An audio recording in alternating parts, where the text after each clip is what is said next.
दोस्तों, इस दुनिया में भाई हमेशा बहनों के साथ खड़े होते हैं।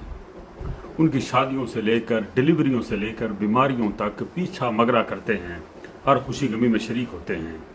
भाई हमेशा बाप की तरह अपनी बहनों के सर पर खड़े रहते हैं। उनके रिश्ता जब डोलता है, उनके घरों में कोई मसाइल आते हैं तो इधर भाइयों को दिल डोलते हैं, ऐसा लगता है जैसे वो मर जाएंगे।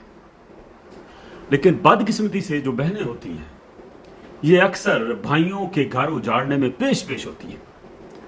ये अपनी माँ के साथ, यहां पर खौफ का एलिमेंट आ जाता है, ठीक है ना। अल्लाह ताला ने डराया हुआ है कि माँ की खिदमत करो, उफ तक ना करो, जन्नत दूंगा मैं तुझे। हम जन्नत के लालच में माँ के हाथों ट्रैप होकर एक माँ की तजलील करते हैं जो कि आपके बच्चों की माँ होती है, और उसमें साथ बहनें देती हैं। बहनें जन्नत के साथ खड़ी हो जाती हैं, और जन्नत साहिबा जो होती है यानी कि माँ, वो मोटे मोटे आंसू बहाकर अपने बच्चे को ट्रैप करती है जो बाहर प्रदेश में बैठे होते हैं या कहीं दूर होते हैं। इवन घर में भी शाम को जब काम से वापस आता है तो बड़े बड़े आंसू गिरा कर दिखाती हैं, किसी ने ये कर दिया, किसी ने वो कर दिया। तो साथ बहनें उसके पीछे खड़ी होती हैं माँ के, यहाँ पर जहाँ पर फरिश्ते बैठे होते हैं। वो फरिश्तों की तरफ बैठी होती हैं माँ के कंधों पर, अपनी भाभी को जदोकोब करने के लिए, शहादतें देने के लिए, गवाहियां देने के लिए, झूठी गवाहियां देने के लिए ये बहनें खड़ी होती हैं। इस तरह आहिस्ता आहिस्ता छोटी छोटी चोट करते करते बिल आखिर भाई के घर को, जिस तरह आजकल सैलाब में बड़े बड़े मकान गिर रहे हैं ना, इस तरह गिरा देती है।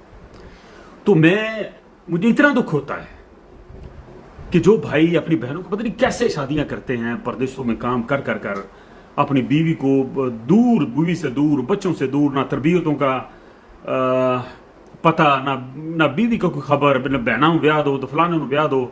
लेकिन जब हो जाता है सारा कुछ तो बहनें जो होती हैं उसी भाई का घर तोड़ने में लग जाती है। ये मोस्टली हो सकता सारा जाहिर है। जब मैं ये बात किया करता हूं ना तो 100% कुछ नहीं होता, मार्जिन रहते हैं हमेशा, कुछ अच्छे भी लोग होते हैं। तो मोस्टली नंदे जो होती हैं ये घरों को तोड़ देती है, अपने भाई के घर को। ये झूठी गवाहियां देती हैं अपनी माँ के पीछे लगकर। माँ जिसको इन्होंने इश्तिहार बनाया हुआ है जन्नत का, उसके पीछे लगकर, उसके हाथों ट्रैप होकर ये एक और जन्नत को तबाह करते हैं जो कि भाई के बच्चों की जन्नत होती है। तो ऐसा ना किया कीजिए। मैं उस बहनों से गुजारिश करता हूं, अगर माँ कुछ अपनी जिद में आकर कुछ ऐसे हथकंडे करती है, क्योंकि माँ जो होती है ना, अनपढ़ माएँ होती हैं, पुराने दौर की माएँ होती हैं, जिड्डल होती हैं, जिद्दी होती हैं। इन्होंने अपनी जिद में आकर जो नौ होती है ना, उसको इसने नीचे दबाना होता है। तो जो बहनें होती हैं जो इस दौर की पढ़ी लिखी हैं, उसको चाहिए कि माँ के खिलाफ खड़ी हो कि अम्मी ये तुम क्या कर रही हो, ये भी तो किसी की बेटी है, ये भी तो किसी की बहना, आप इस तरह क्यों करती हैं। तो बहनों को नहीं चाहिए कि मां के साथ खड़ी हो जाए और भाई का घर तबाह करें।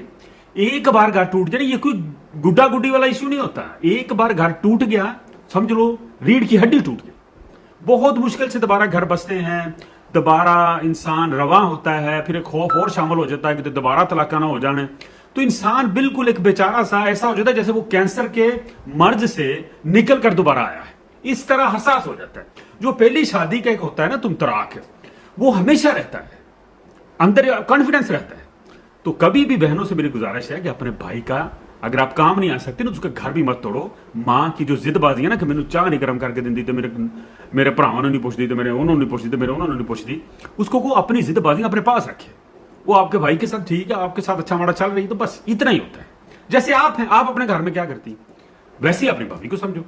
तो कोशिश किया करें जिस तरह भाई बहनों के लिए दीवार होते हैं, चट्टान होते हैं, इस तरह बहनों को भी भाइयों के लिए एक आहनी दीवार बनना चाहिए, ना कि अपनी जन्नत के साथ मिलकर उसको धक्का लगाएं कि इन्हों तबाह बर्बाद करिए। प्राण कोई गल नहीं, होर कर देंगे शादी, मैं वो देख ली तो मैं वो देख ली। परहेज करें ऐसी बातों से।